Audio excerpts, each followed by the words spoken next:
Hello everyone. Last class में हमने B lymphocyte and T lymphocyte के बारे में पढ़ा। आई होप आपको अच्छे से समझ में आया होगा। नहीं समझ में आया तो आप कमेंट सेक्शन में आप मुझे डाउट बताइए, मैं आपको सॉल्यूशन दूंगा। ठीक है, आज हम पढ़ने वाले हैं वैक्सीनेशन। वैक्सीनेशन आखिरकार होता क्या है? वैक्सीनेशन आप आजकल चल रहा है कोरोना ट्रेंड, कोरोना की वैक्सीन आप जो लगवाने जाते हैं उसी प्रोसेस को हम कहते हैं बेटा वैक्सीनेशन। वैक्सीन अलग चीज़ है और वैक्सीनेशन एक प्रोसेस होती है जो हम लगवा के आते हैं, वो होती है वैक्सीनेशन प्रोसेस। ठीक है, वाका से वैक्सीनेशन आया है सर, वैका से, और इसका मतलब होता है काउफॉक्स। एडवर्ड जेनर ने ये वर्ड दिया था सबसे पहले। ये वर्ड किसने दिया? एडवर्ड जेनर ने डिस्कवर की, और फादर ऑफ वैक्सीनेशन भी कहलाते हैं एडवर्ड जेनर। ठीक है, वर्ड को कॉइन किया, वैक्सीनेशन के वर्ड को कॉइन किया लुइस पास्चर ने। बेटा किसने कॉइन किया? लुइस पास्चर ने। वैक्सीनेशन इज प्रिपरेशन और extract of dead attenuated pathogen. Vaccination is preparation और एक्सट्रैक्ट वर्ड आया है बेटा यहाँ पर। एक्सट्रैक्ट का मतलब होता है किसी बड़े चीज में से छोटी चीज को निकाल लेना, बड़ी चीज में से छोटी चीज को निकाल लेना, वो होता है एक्सट्रैक्ट, यानी कि टुकड़ा। ऑफ डेड, एक तो मरा हुआ, या एटेन्यूएटेड का मतलब हम कह सकते हैं वीक। हम कह सकते हैं बेटा वीक। एटेन्यूएटेड का मतलब हम क्या कह सकते हैं? वीक। वैक्सीन इज प्रिपरेशन और एक्सट्रैक्ट ऑफ डेड एटेन्यूएटेड यानी कि वीक पैथोजन। होता क्या है, हम या तो किसी को लाइव निकाल लेते हैं या फिर डेड। हम डेड करते हैं, मान लीजिए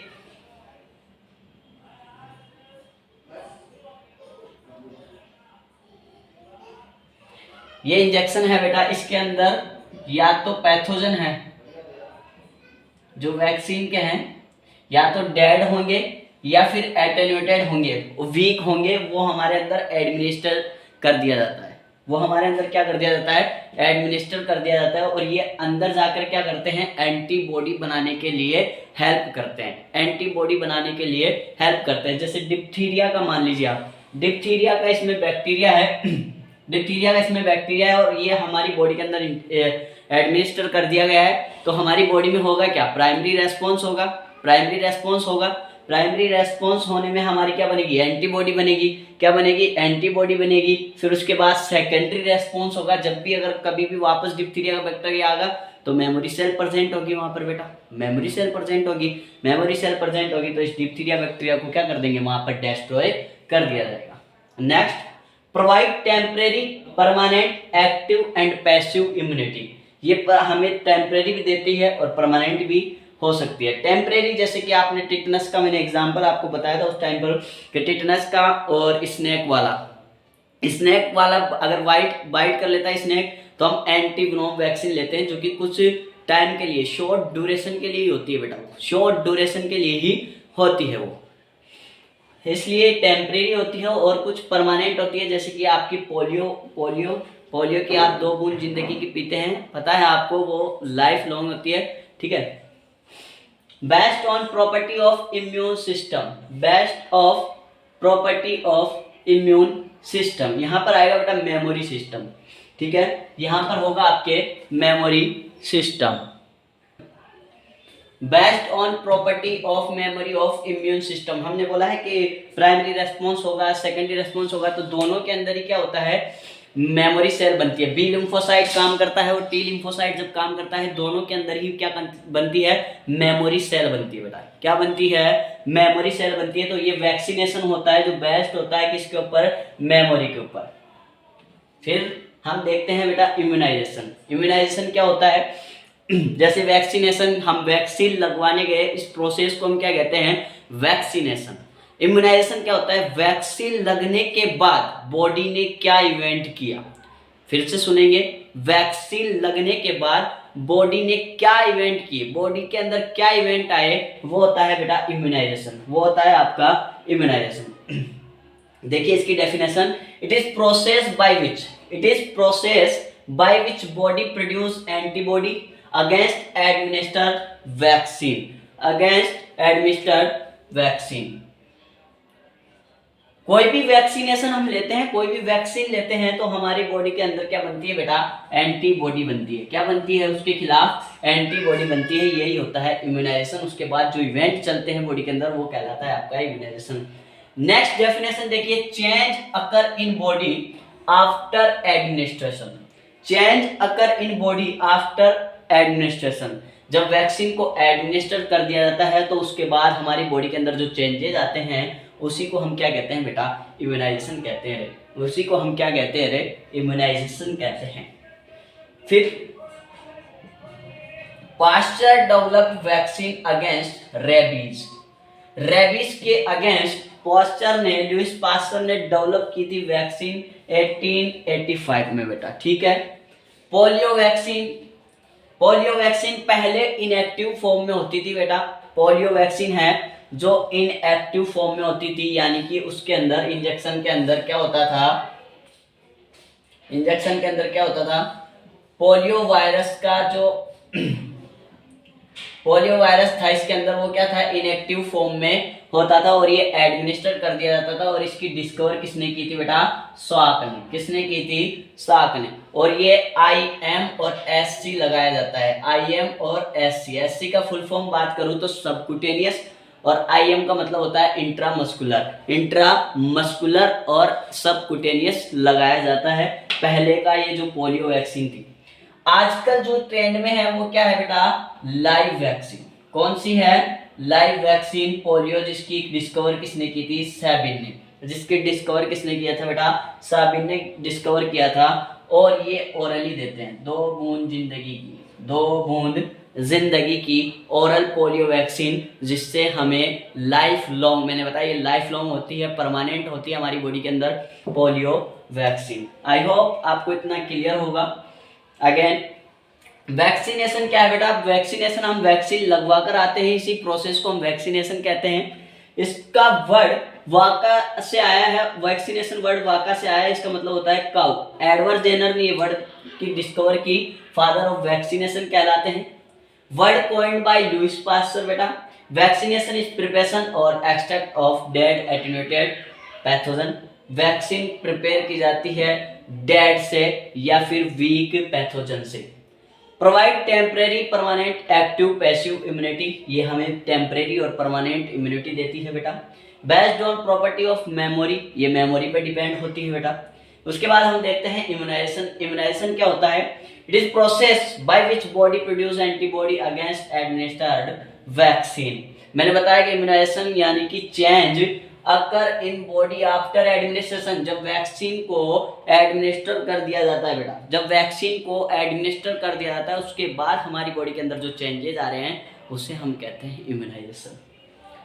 पास्चर ने डेवलप किया था वैक्सीन अगेंस्ट रेबीज के 1885 में। पोलियो वैक्सीन आई इनएक्टिव फॉर्म में पहले थी, जो कि स्वाक ने डिस्कवर किया, और ये IM और SC लगाई जाती थी। और आजकल जो है लाइव होती है, जिसको सेबिन ने डिस्कवर किया, और ओरली इसको दिया जाता है बेटा। ओरली में क्या होता है, ओरली क्यों देते हैं सर, क्योंकि मोर इफेक्टिव होता है। क्या होता है बेटा, ओरली क्या होता है, मोर इफेक्टिव होता है।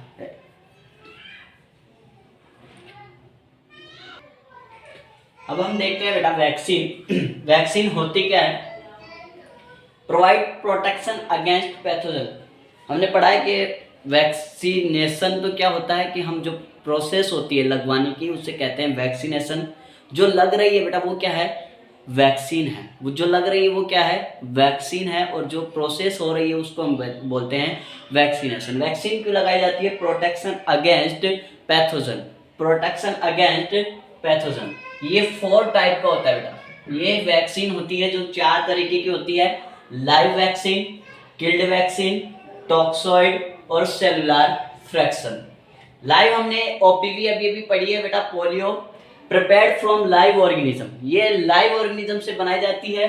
कंटेंट वीक पैथोजन, जो एटेन्यूएटेड होते हैं यानी कि वीक पैथोजन होते हैं, वो होते हैं इंजेक्शन के अंदर। It provide life long immunity, ठीक है। जो ओरल पोलियो होती है बेटा, जो वाइल आती है उसके अंदर क्या होते हैं, वायरस होते हैं जो लाइव होते हैं। जो वायरस होता है पोलियो को वो क्या होता है बेटा, लाइव होता है, जो हमारी बॉडी के अंदर जाकर एंटीबॉडी को बनवाने के लिए रेस्पॉन्सिबल होता है। एंटीबॉडी हमारी बॉडी के अंदर बनवाता है कौन? Live vaccine. इसका एग्जाम्पल हो जाएगा OPV oral polio virus.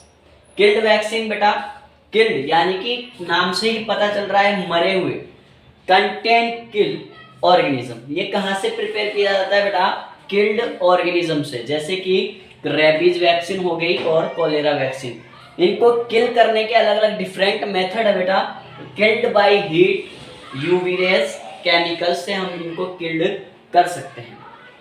Toxoid, इसको समझिए बेटा। Toxin produce from bacteria detoxicated and use passive immunity for short period. मान लीजिए हम खेल रहे हैं और हमारे चोट लग चुकी है और जो डस्ट पार्टिकल्स हैं वो हमारे वुंड के आसपास यानी कि घाव के आसपास आ गए। डॉक्टर के पास जाते हैं, डॉक्टर ने जाते ही उसको पता है कि टिटनस नहीं हुआ, फिर भी उसको क्या करते हैं? हमें टिटनस लगा देते हैं। क्या लगा देते हैं बेटा? टिटनस का इंजेक्शन लगा देते हैं। क्यों बेटा? क्योंकि जो टिटनस होता है बेटा, जो टिटनस होता है वो क्या करता है? टॉक्सिन रिलीज करता है हमारी बॉडी के अंदर। जो टिटनस होता है वो हमारी बॉडी के अंदर जाकर टॉक्सिन रिलीज करता है। तो साइंटिस्ट ने सोचा कि इस टॉक्सिन को हम यूज कर लें।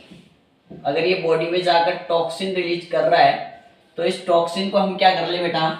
यूज कर लें। और इसको यूज करने के बाद हम इसको क्या कर दें? इनएक्टिव कर दें। इसको हम क्या कर दें बेटा? इनएक्टिव कर दें, यानी कि डिटॉक्सिकेटेड कर दें। इसको हम क्या कर दें? इनएक्टिव या डिटॉक्सिकेटेड कर दें और इसको फिर हम बॉडी में एडमिनिस्टर कर दें। फिर बॉडी में क्या कर दें? हम इसको एडमिनिस्टर कर दें। फिर से समझो, मान लीजिए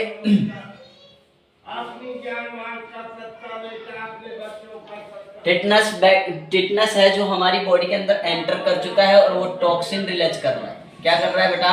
टॉक्सिन रिलीज करता है। ये टॉक्सिन हमें बीमार करता है बेटा। ये टॉक्सिन क्या करता है? हमें बीमार करने का काम करता है। साइंटिस्ट ने सोचा इस टॉक्सिन को हम कलेक्ट कर लें, कलेक्ट कर कर इसको इनएक्टिव फॉर्म में कर दें। किस फॉर्म में बेटा?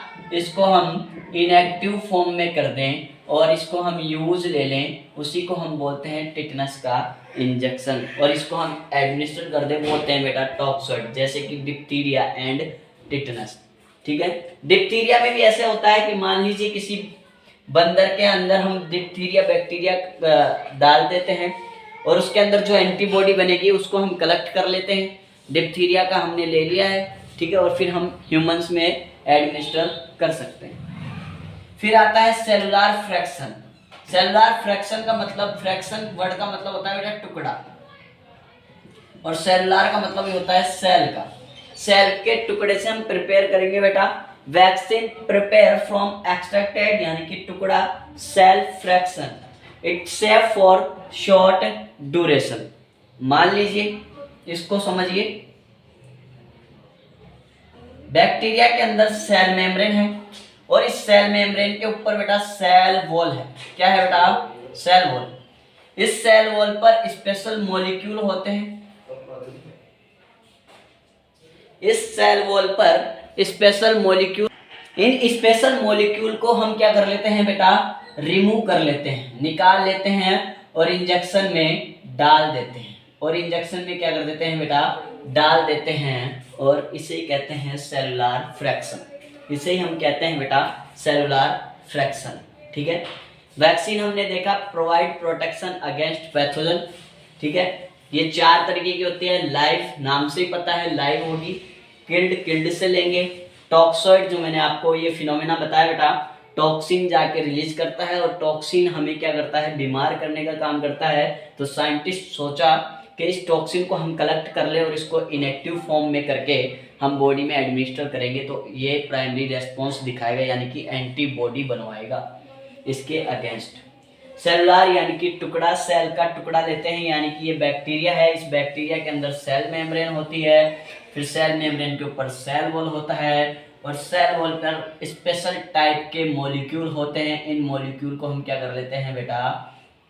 रिमूव कर लेते हैं और इंजेक्शन में डालकर हम लगा देते हैं, जैसे कि न्यूमोकोकल, ठीक है, जैसे कि न्यूमोकोकल।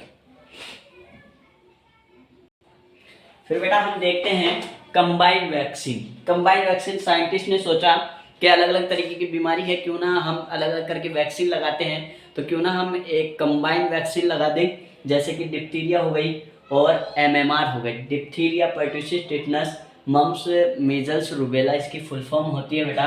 इनको लगा दिया जाता है कंबाइंड में, ठीक है।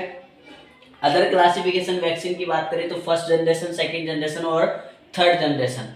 फर्स्ट जनरेशन में जितने भी माइक्रो ऑर्गेनिज्म होते हैं वो सारे यूज किए जा सकते हैं। सेकेंड जनरेशन में produce by recombinant DNA technology. Recombinant, नाम में ही सब कुछ छुपा होता है बेटा। रिकॉम्बिनेंट का मतलब होता है री, दोबारा, कंबाइन, यानी कि डीएनए को कंबाइन कर डीएनए को कंबाइन कर वैक्सीन बनाई जाती है बेटा, डीएनए को कंबाइन कर। थर्ड जनरेशन सिंथेटिक कहलाती है और प्लाज्मिड यूज इतना डिटेल में आपको नहीं पूछा जाता है, बस आपको ये कुछ पॉइंट ही याद रखने हैं बेटा, ठीक है। अब हम पढ़ेंगे एलर्जी। एलर्जी क्या होती है? एलर्जी होती क्या है बेटा? The exaggerated response of immune system to certain antigen present in environment. शायद नहीं समझ में आया सर। इसको हम वर्ड को इस तरीके से लिखे, अब नॉर्मल। अब पढ़ो, the abnormal response of immune system, the abnormal response of immune system to certain antigen present in environment. Certain antigen present in environment, ठीक है बेटा। एलर्जेंस क्या होते हैं? Substance that cause allergy. ऐसे सब्सटेंस जो कॉज एलर्जी करते हैं उनको हम एलर्जन कहते हैं, जैसे कि डस्ट, पोलन और स्पोर। डस्ट हो गया, पोलन हो गया, स्पोर हो गया बेटा, इनको हम क्या कहते हैं? एलर्जन कहते हैं बेटा। एलर्जी के लिए हमारी एंटीबॉडी होती है हमारी बॉडी के अंदर, वो रेस्पॉन्सिबल होती है बेटा आईजीई। कौन सी होती है बेटा? आईजीई रेस्पॉन्सिबल होती है एंटीबॉडी हमारी बॉडी के अंदर। अब होता क्या है? ये आईजीजी है, ये जाती है बेटा मास्ट सेल। ये क्या है? आपकी मास्ट सेल। इस मास्ट सेल से जाकर ये कनेक्ट हो जाती है, जुड़ जाती है, जुड़ गई। ये अटैक करते हैं एलर्जन पर, यानी कि पकड़ते हैं। जिस तरीके से पुलिस चोर को पकड़ता है, इसी तरीके से ये एंटीबॉडी इस एलर्जन को पकड़ेगी। ये एंटीबॉडी है, ये मास्ट सेल है, इस एलर्जन को क्या करेगी? पकड़ेगी। इस एलर्जन को यहाँ पर पकड़ लिया है, इस एलर्जन को क्या कर लिया है? पकड़ लिया है। अब यहाँ से कैल्शियम आयन इसके अंदर जाएंगे बेटा, मास्ट सेल के अंदर क्या जाएंगे? कैल्शियम आयन जाएंगे, ठीक है। और इससे कुछ चीजें रिलीज होंगी जिसको हम बोलते हैं बेटा डीग्रेन्युलेशन। क्या बोलते हैं उसको? डीग्रेन्युलेशन। यानी कि ग्रेन्यूल्स का मास्ट सेल से बाहर निकलना क्या कहलाता है? डीग्रेन्युलेशन। मास्ट सेल से ग्रेन्यूल का बाहर निकलना क्या कहलाता है बेटा? डीग्रेन्युलेशन। ये तीन तरीके से हो सकते हैं। हिस्टामिन, ठीक है, हिस्टामिन क्या करता है बेटा? हिस्टामिन ये करता है वीडी का काम। और सीरोटोनिन ये काम करता है बेटा वीएस का काम, यानी कि वी से आएगा वैसो डायलेशन। क्या काम करेगा ये? Vaso dilation. और ये काम करेगा वैसो सी, है ना, वैसो कॉन्स्ट्रिक्टेड, ठीक है। वैसो डायलेशन और वैसो कॉन्स्ट्रिक्टेड, एक डायलेट करेगा और एक कॉन्स्ट्रिक्ट करने का काम करेगा। सीरोटोनिन है वो करेगा बेटा वैसो कॉन्स्ट्रिक्शन और ये करेगा वैसो डायलेशन। ईसीएफ की फुल फॉर्म क्या होती है बेटा? Eosinophil chemical factor. Eosinophil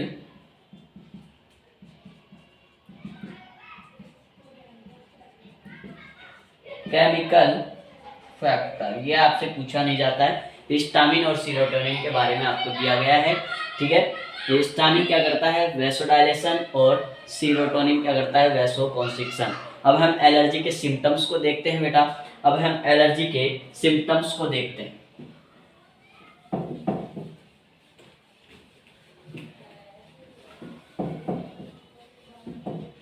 allergy के symptoms,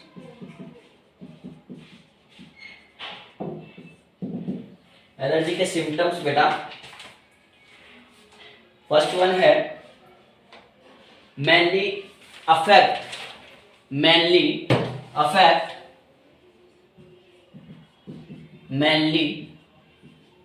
affect skin and mucous membrane।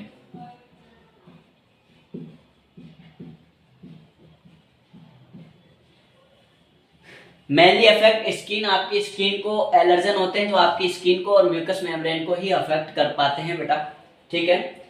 जैसे कि ईचिंग सिम्टम हो गई, ईचिंग के बाद आ जाता है बेटा एक्जिमा।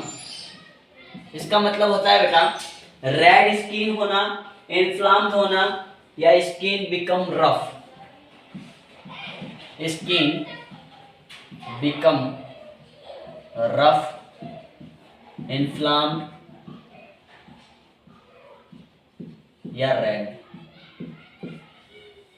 ठीक है।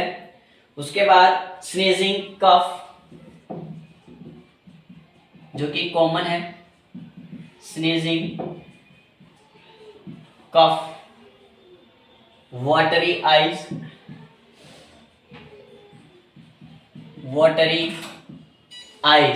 ठीक है बेटा।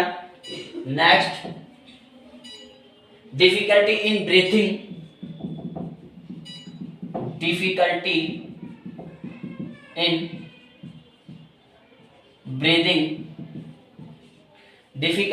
ब्रीदिंग, नोजिया,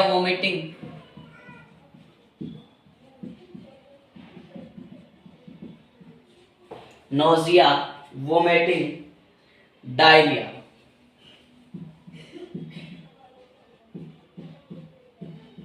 ठीक है बेटा। नेक्स्ट एग्जाम्पल में अगर मैं बात करूं, हे फीवर, जैसे कि एलर्जी होती है वो एक होता है हे फीवर। एग्जाम्पल की मैं बात करूं, जैसे कि हे फीवर जो कोच करता है बेटा, कौन कोच करता है, by pollen grain of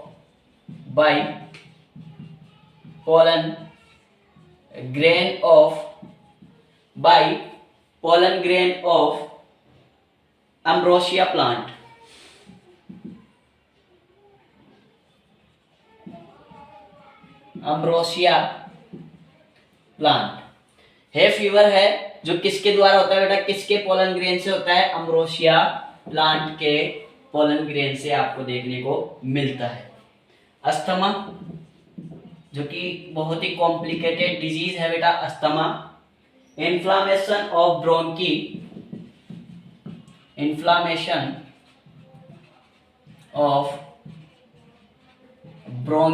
and ब्रोंकियोस।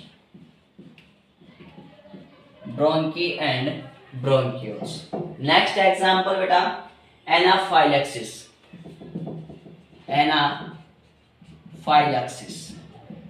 Anaphylaxis क्या होता है बेटा, एनाफाइलेक्सिस क्या होता है, मान लीजिए किसी ने किसी को किसी चीज से एलर्जी होती है, जैसे कि किसी को डस्ट से होती है, वो एनाफाइलेक्टिक है। या मान लीजिए डॉक्टर है, मान लीजिए किसी को पेनिसिलिन इंजेक्शन लगाने जा रहा है और उसको पता नहीं है कि उस बंदे को पेनिसिलिन से क्या है बेटा, एलर्जी है, और उसने पेनिसिलिन को एडमिनिस्टर कर दिया और उसके बाद पता चला कि वो कॉम्प्लिकेशन आने स्टार्ट हो गए, एलर्जी होना स्टार्ट हो गई बेटा, इसे कहते हैं हम एनाफाइलेटिक रिएक्शन, ठीक है। Anaphylactic shock.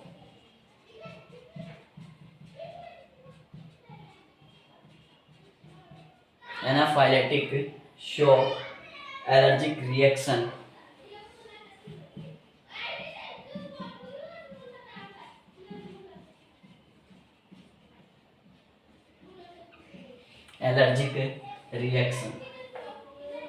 And infection.